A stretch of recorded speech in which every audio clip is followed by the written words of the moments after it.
Hello everyone, and welcome back to the High Council. Today we're having a look at the latest reveals for Star Wars Shatterpoint, with Atomic Mass Games revealing off the unit cards for the Death Trooper Escort and the Dark Troopers. So both of these coming alongside Moff Gideon in the squad pack, due to come out I think now in just over a month's time, somewhere around April time. And then yeah, we're just going to get straight into it. So first of all, looking at the models. So obviously they've only got the two models here. So these are the two Dark Troopers. We don't see the Death Trooper Escort.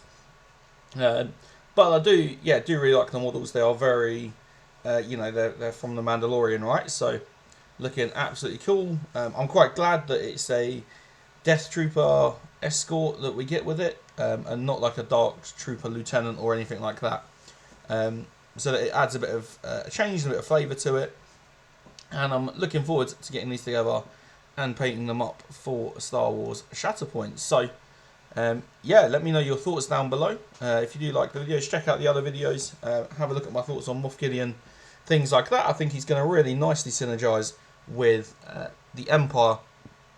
And let's grab on into it. So, amid the ongoing attempts by the Galactic Empire to create the perfect soldier, various experiments and training regimens have been attempted. So if you've watched The Mandalorian, you might know a bit about this. If you're an old school Star Wars fan, you'll know that Dark Troopers have been around since a long time ago, making their first appearances in some of the very first Star Wars games that were kind of coming out. But let's get straight into it. So here we go. So Death Trooper Escort here. So we can see that this is a 4 points cost secondary unit. And then interestingly, so this is, I think it's, the two symbols are the Age of Rebellion and the New Republic. I think that's what they are. They're in that top left. So not compatible to be introduced into a squad with clones, for example, or Maul, or anything from that prequel sort of trilogy era. Which is very nice. Keep them kind of completely separate entirely. And then we don't want that one. We want this one here. And we want to get straight into his unit card here. So he has got the Death Trooper, Galactic Empire, and Stormtrooper tag. So very nice. Going to work and synergize very nicely with Vader and the Stormtroopers. Bits like that, which is wonderful. And he has a stamina of 9, a durability of 2, and then we've got a tactics ability, active, reactive, and an innate ability as well. So we are going to start off there with that tactic ability, so Imperial Efficiency. So at the start of this unit's activation, choose this unit or another allied Galactic Empire supporting unit. Each character in the chosen unit may dash. If the chosen unit has any damage on it, each character in that unit may reposition instead. So you're very cool. You know that you are going to be putting damage on your Stormtroopers, things like that, and we'll have a look at the Dark Troopers after this to see how, if they're taking damage. But if you do things like think about the Stormtroopers' abilities, they've got, take damage, do something, so the chances are they're going to have some damage on it, giving them both a free reposition instead. And I think really importantly, that reposition there, allowing them to move out of engaged range as well. So a very nice way to give some great mobility to either this Death Trooper or one of your supporting Empire units. And then if we look at the first, their active ability, Tactical Advance, costing 1 force. Each character in this unit may dash. If any characters dash, this unit immediately makes a focus action.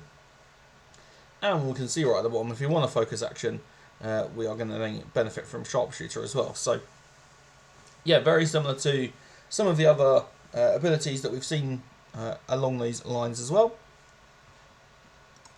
And then that reactive ability there, Disciplined, costing 1 force as well. So after an attack targeting a character in this unit is resolved, if this unit is not wounded, this unit may use this ability. Each character in this unit may reposition towards an active objective. After the move is resolved, if no characters in this unit are engaged, this unit gains a hunker token. So yeah, very nice to, again, getting that free movement out there. I think the Empire, from what we see, are going to be super mobile and try and get around the battlefield as quickly as they can, and this is another great way of doing it. So, he's been shot at by something and he's just going to charge straight towards an objective as well. And that pairs really nicely then with the rigorous training, this innate ability, where characters in this unit have protection and sharpshooter 1. So you're benefiting from the sharpshooter with that tactical advantage, and then that disciplined is making you, if you're not taking wounds, protection obviously is doing everything it can to help out with not taking any wounds. And we can see each Death Trooper Escort is the model of Imperial efficiency.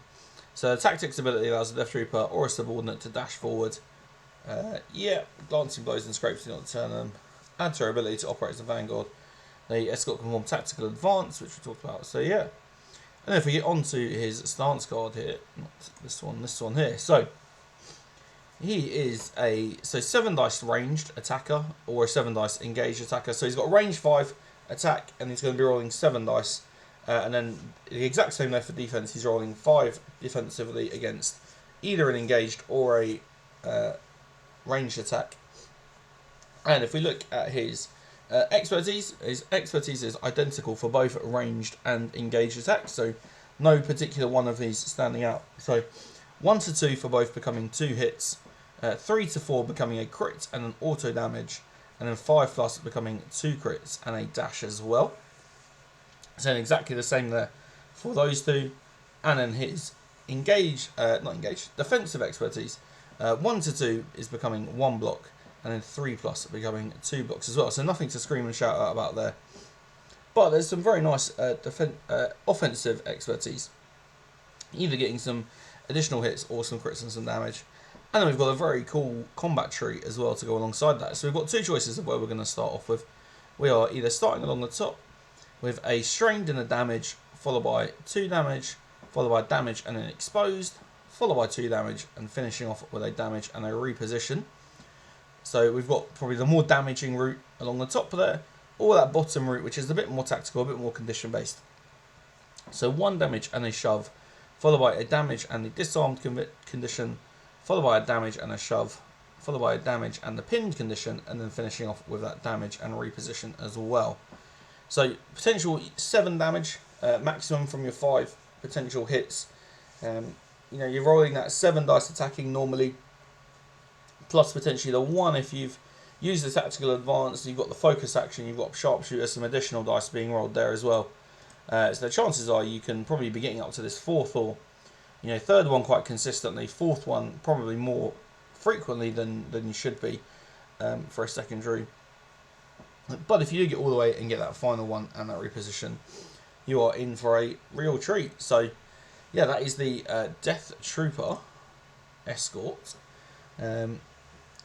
And then we're going to get onto the Dark Troopers. So we have the Dark Troopers here. So they are 4 points cost as well for a supporting unit, and then there are 2 of them in the unit. And they've got those same, it's not allegiance symbols, era symbols for Age of the Rebellion and the New Republic as well. And let's get straight into them. So interestingly here, they have the Droid and the Galactic Empire tag. So they haven't got the Stormtrooper tag, but this Droid tag could quite synergize quite nicely with some of the prequel people who are allowing droid supporting characters to do stuff. Although they haven't got Battle Droid, so it would just be that droid specific things. And then they have a stamina of 8, a durability of 2 as well. And then they've got 1 active ability and then 3 innate abilities, which is very cool. I do think there is a little slight faux pas on here. I think this coordinated fire, I think it should be a reactive ability symbol and not an innate ability symbol. If it's a reactive ability, it matches all the other coordinated fires in the game. So potentially that's something that's just been overlooked, or is going to get errated, or it's not an actual thing. But yeah, alternatively, I could be completely wrong, and it might be an innate ability now.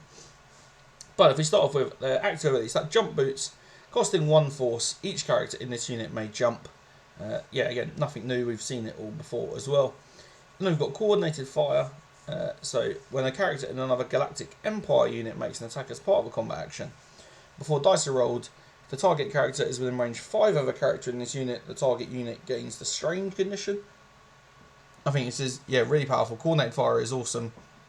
And throwing out the strained condition on other characters, again, very, very cool as well. And you're really hampering your opponent's ability to get the full use out of his character's activations. And then we've got immovable, so characters in this unit cannot be pushed or pulled by abilities, which is very, very, very nice. And then unrelenting, characters in this unit have protection and then the immunity to the pinned condition. So they are continuously moving about. Yeah, no push this character, no force pushes, no force repulse, no anything like that, which is very nice and yeah, super on theme, isn't it, with what Dark Troopers are. So nothing too crazy coming out of there, but we're going to look at this combat tree here, which has got all sorts of stuff on. So they are a a ranged 5 attack with 6 dice offensively, 5 dice defensively, and then the same when they're engaged is 6 dice offensively and 5 dice defensively as well. When they are then converting expertise, when from a range attack 1 to 2 is becoming 2 crits, and 3+ is becoming a crit and a hit. So that's very cool. But if we look at this engaged expertise is where I think they really shine. So 1 to 2 becoming 1 crit, 3 to 4 becoming a crit and an auto damage, and then 5+ becoming 2 crits and an auto damage as well. And defensively, I think they've got some. This is super. So 1 is becoming 1 block and then turn a crit to a hit. 2 to 3 becoming 2 blocks and turn a crit to a hit, and 4+ becoming 2 blocks and turn a crit to a fail as well. So some super expertise there. I really like that melee engaged expertise there to get the auto crits off and the auto damage alongside it as well. And defensively, that's probably one of the stronger supporting unit defensive expertises in the game. And then if we take a look at the combat tree there, so we've got 2 options again of where we're going to start from. We're either starting with 2 damage, or we're going to be starting with 1 damage and a shove. Before we then make the exact same choice and we end up doing 1 damage and the pinned condition. Before we then have our first choice to make again, we're either going to go straight along the top there for a damage and a shove, followed by a damage and a strained, and followed off by 2 damage last of all. Or we're going to move down to the bottom and we go a damage and a jump, and then a damage and a disarmed condition, followed off by the 2 damage. So again, you know, the ability to put out 7 damage in total, throw a couple of conditions on someone, get some movement from a jump or a shove or 2 alongside that, and I think Dark Troopers are going to be very, very nice to play with. So that is, yeah, there's some more little spiel here, nice little picture. So that is everything for the Death Trooper and the Dark Trooper for Star Wars Shatterpoint. So wouldn't be surprised if we ended up seeing some Death Troopers join the game, maybe with a Dr. Krennic or something like that as a supporting unit in their own right. But I think this box is going to super synergize with the Vader Stormtrooper box, making the most of, you know, doing Galactic Empire supporting unit stuff, or even if you pick up some droid bits and take some droid words, keywords, to get the Dark Troopers doing a lot more stuff like that, and then just the bits that Moff Gideon brings as well, I think are going to go really nicely. So I am really excited to get these guys all out on the table. Yeah, I think they're going to be strong. They're definitely, I think, going to be a bit stronger than the Stormtroopers are as a supporting unit. And they, yeah, it's just going to be really cool. It's going to be good to get them out on the table. So, yeah, that's everything really. Thank you very much if you're still sticking around. Do let me know your thoughts down below in the comments. Is it a box you're picking up, a box you are going to skip out on? And we'll see you in the next video.